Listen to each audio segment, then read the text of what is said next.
Hello everyone, this is your educator Mansi Gupta. Welcome to ready for study.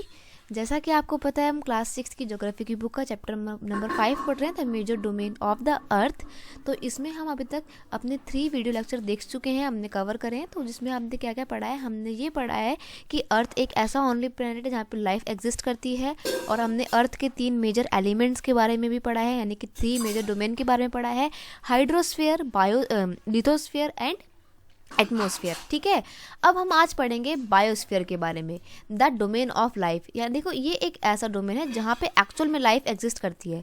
अभी देखो, क्या हमने तीनों जो पीछे के पढ़े, इसमें हाइड्रोस्फीयर क्या था, पानी वाला जो भी पोर्शन था। ठीक है, लिथोस्फीयर क्या था, पूरा वो पोर्शन जहाँ पे लैंड आता है, रॉक्स आते हैं। और एटमॉस्फेयर क्या था, वो वाला पोर्शन जिसमें सारी आपकी हवा आती है, सारे के सारे एयर्स आते हैं। ठीक है, अब देखो, अगर हम बात करें सिर्फ इंडिविजुअली हाइड्रोस्फीयर की, तो क्या आप सिर्फ हाइड्रोस्फीयर में रह पाओगे? पॉसिबल ही नहीं है। आप सिर्फ पानी में थोड़ी रह पाओगे, आप मछली थोड़ी डूबते रहोगे हमेशा, है ना। रहने के लिए जगह तो चाहिए, ज़मीन तो चाहिए ही आपको। अब आप सिर्फ लिथोस्फीयर में भी नहीं रह सकते। क्यों? क्योंकि आपको पानी चाहिए, हवा भी चाहिए, है ना। तो आपको सराउंडिंग ऐसी चाहिए जहाँ पे आपको एटमॉस्फेयर मिलता हो और हाइड्रोस्फीयर मिलता हो, राइट।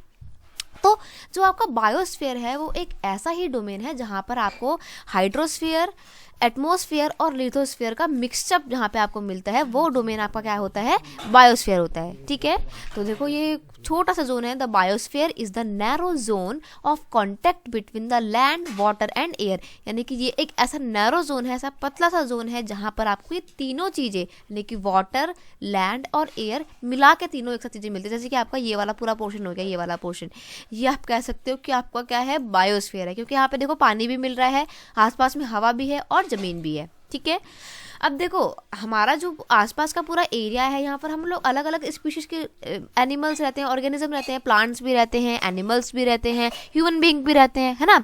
और हम सब लोग मिलकर एक साथ क्यों रहते हैं? क्योंकि हम सब लोगों की जो आवश्यकताएं हैं, यानी कि जो नीड्स हैं, वो एक दूसरे से रिलेटेड है। हम एक दूसरे के ऊपर डिपेंड है। आप प्रॉपर तरीके से हम ये नहीं कह सकती आप अपने आप में एक क्या हो, आत्मनिर्भर हो। क्यों? क्योंकि खाना खाने के लिए आपको फूड आइटम्स की ज़रूरत होगी, और फूड आइटम्स कहाँ से मिलेगा? आपको प्लांट्स से मिलेगा। ठीक है, तो हम इस तरीके से देखते हैं कि सारे के सारे जो लिविंग ऑर्गेनिज्म है, वो इंक्लूडिंग ह्यूमंस, यानी कि जितने भी ऑर्गेनिज्म है, लिविंग ऑर्गेनिज्म, साथ में इंसान भी, they are linked to each other. सब लोग एक दूसरे से इंटर रिलेटेड है। ठीक है, and to the biosphere for the survival. और अपने जीवित रहने के लिए, अपना जिंदा रहने के लिए, अपने सर्वाइवल के लिए वो सब लोग बायोस्फीयर का सहारा लेते हैं, यानी कि बायोस्फीयर में रहते हैं। ठीक है, अब देखो, हम देखते हैं कि जो ऑर्गेनिज्म है, वो ब्रॉडली हम 2 पार्ट्स में डिवाइड करते हैं। एक होता है प्लांट किंगडम और एक होते हैं एनिमल किंगडम। अब आप सोच रहे होगे कि इंसान किस में आते हैं, तो भाई देखो, हम लोग प्लांट तो बिल्कुल नहीं है, हम लोग एनिमल किंगडम में आते हैं। लेकिन देखो, इसका मतलब ये नहीं कि हम जानवर हैं, नहीं, लेकिन हम लोग जानवरों के जैसे ही हैं, इसलिए हम लोग जो एनिमल किंगडम में आते हैं। और प्लांट किंगडम में तो आपको पता ही है कि भाई प्लांट्स आते होंगे। ठीक है, अब देखो, हमने डोमेन तो पढ़ लिए, आपके मेजर 3 डोमेन नहीं थे, और 4th आपका लाइफ जहाँ पर एग्जिस्ट करती है, हमने बायोस्फीयर भी पढ़ लिया। लेकिन मैंने आपको बताया ना कि सब चीज़ें, हम लोग जो बायोस्फीयर में जितनी भी चीज़ें हैं, प्लांट्स हैं, एनिमल्स हैं, सब लोग इंटर रिलेटेड है।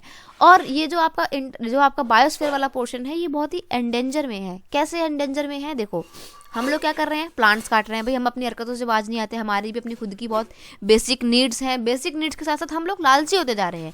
हमारे को जितनी ज़रूरत है, हम उससे ज़्यादा चीज़ें जो है नेचर से खींच रहे हैं, मतलब एक्सट्रैक्ट कर रहे हैं ज़्यादा से ज़्यादा चीज़ें। तो क्या हो रहा है, इससे नेचर में क्या है ना, डिसबैलेंस जो है वो पैदा हो गया है। एक तरीके से जो हमारा बायोस्फीयर वाला पोर्शन है ना, उसमें एक डिसबैलेंस पैदा हो गया, जिससे बहुत सारी प्रॉब्लम्स हो सकती हैं। ठीक है, आप देखते रहते हो आए दिन, कभी अर्थक्वेक आ रहा है, कभी सुनामी आ रही है ना। 3 domains of the earth interact with each other and affect each other. एक दूसरे के साथ इंटरेक्ट करते हैं, वाटर, एयर और लैंड। ठीक है, और एक दूसरे को इफेक्ट भी करते हैं इन सम वेज और other. For example, cutting of forest lead to the fast removal of soil from the slope. अब देखो, अगर हम प्लांट बहुत ही तेजी से काटेंगे, डिफॉरेस्टेशन की एक्टिविटी हमारी बढ़ जाएंगी, तो क्या होगा, सॉइल इरोजन होने लग जाएगा। सॉइल इरोजन का मतलब होता है मिट्टी का कटाव। ठीक है, मिट्टी जो है, जैसे यहाँ पर प्लांट्स जो है, वो मिट्टी, प्लांट्स होते हैं वो एक जगह खड़े कैसे रहते हैं? क्योंकि जो उनकी जड़ें होती हैं, वो बहुत अंदर तक, डीप तक रूटेड होती हैं सॉइल के अंदर। ठीक है, और अगर हम प्लांट्स को काट देंगे, तो जो सॉइल है वो किसको पकड़ेगी? किसी को नहीं पकड़ेगी, जड़ तो हो गई नहीं उसको पकड़ने के लिए। तो मिट्टी जो है हमारी ढीली हो जाएगी, और मिट्टी में अगर हल्की सी भी हवा चलेगी, तो मिट्टी उड़ के जो है बह जाएगी। तो इसे बोलते हैं सॉइल का इरोजन। ओके, अब देखो सिमिलरली अर्थ सरफेस में be change due to the natural climate.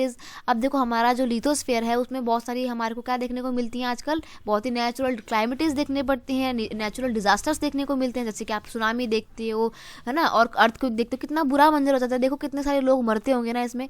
और ये सब कुछ किसकी वजह से हो रहा है, क्योंकि हमने जो है अपनी लालच में आके अपनी हरकतों से बाज ना आकर हमने ऐसी हरकतें कर दी हैं कि अब हमारी जो बायोस्फीयर है वो खतरे में आ गया है। ठीक है, अब देखो डिस्चार्ज ऑफ वेस्ट मटेरियल, आपने देखा होगा कैसे फैक्ट्री वाले अपना कूड़ा करकट जो है वो पानी में फेंक देते हैं, तो पानी हमारा क्या हो रहा है, वाटर पॉल्यूशन हो रहा है ना।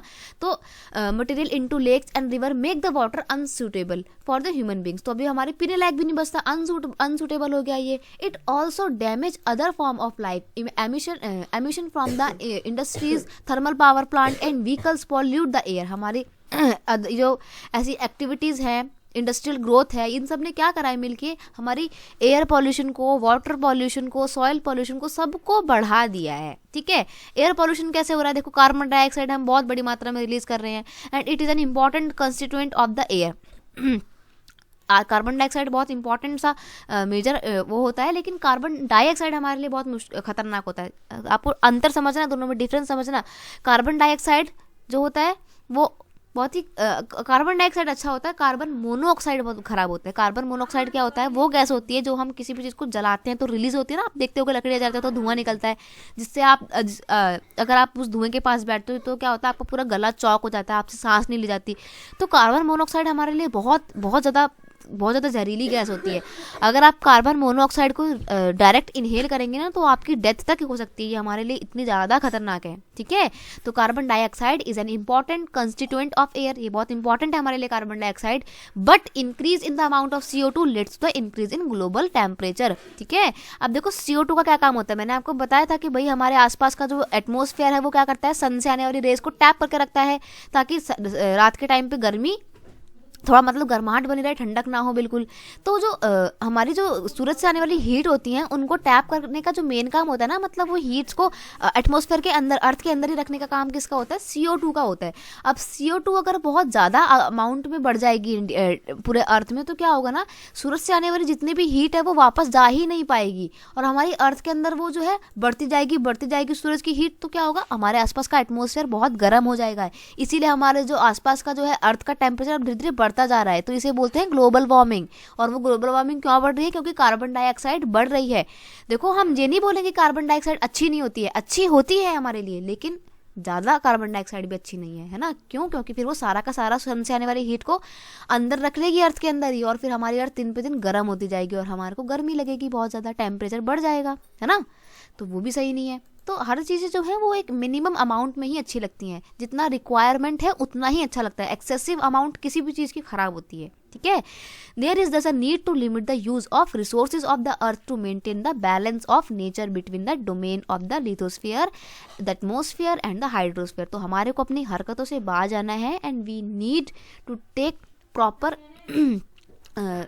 हमारे को बहुत ज़्यादा ज़रूरत है किस चीज़ की, कि हम प्रॉपर मीन्स जो है सारे नियमों को फॉलो करें। ठीक है, और इतने अवेयर हो जाएं कि अपने आसपास के बैलेंस को बना के रखें। तो हमारे को बहुत ज़्यादा ज़रूरत है कि अपने नेचर का बहुत ध्यान रखें ताकि वो डिसबैलेंस होने से बच सके। ठीक है, तभी हम एक अच्छा सा जीवन व्यतीत कर पाएंगे, जिंदा रह पाएंगे अच्छे से, है ना। और अच्छे से बोलते ना, पहले के लोग स्वस्थ रहते थे, अच्छे लंबे टाइम तक जीते थे। क्यों जीते थे, क्योंकि एटमॉस्फेयर बहुत अच्छा था, नेचर बहुत अच्छी थी, पॉल्यूशन बिल्कुल नहीं था। अब देखो कितनी बुरी हो रही है हवा, दिल्ली की तो बहुत ही ज़्यादा ख़राब हो रही है ना। तो बस हमारा जो वीडियो लेक्चर था वो सिर्फ इतना था, और वीडियो लेक्चर के साथ हमारा ये चैप्टर भी ख़त्म होता है। आप लोग बहुत खुश होंगे कि इतने लंबे चैप्टर के बाद आपको राहत की सांस मिली, आपका चैप्टर कंप्लीट हो गया है। अब देखो मैं आपसे थोड़ी सी आपकी राय लेना चाहूँगी, वो ये है कि अगर आप चाहते हो कि इस चैप्टर के मैं आपके लिए क्वेश्चन आंसर भी लेकर आऊँ तो मुझे कमेंट सेक्शन में बताना, मैं आपके लिए फिर इस चैप्टर का ही क्वेश्चन आंसर का पूरा सेक्शन लेकर आऊँगी, जिसमें हम आपके बुक के क्वेश्चन के साथ साथ एक्स्ट्रा क्वेश्चन भी कवर करेंगे। ठीक है, लेकिन उसके पहले आपको बताना पड़ेगा कि आप क्या चाहते हो, आपकी क्या रिक्वायरमेंट है। अगर आप चाहते हो तो मैं आपके लिए ऐसा वीडियो लेकर आऊँगी। और अगर आपको ये पूरा वीडियो का लेक्चर अच्छा लगा है, पूरा चैप्टर अच्छे से समझ में आया है, तो मेरे को बताओ आप कमेंट सेक्शन में। ठीक है, और अगर अच्छा लगता है तो अपने दोस्तों के साथ भी इस चैप्टर के वीडियोस को शेयर करो। मिलते हैं नेक्स्ट चैप्टर के साथ, तब तक के लिए thank you so much, bye bye बच्चे।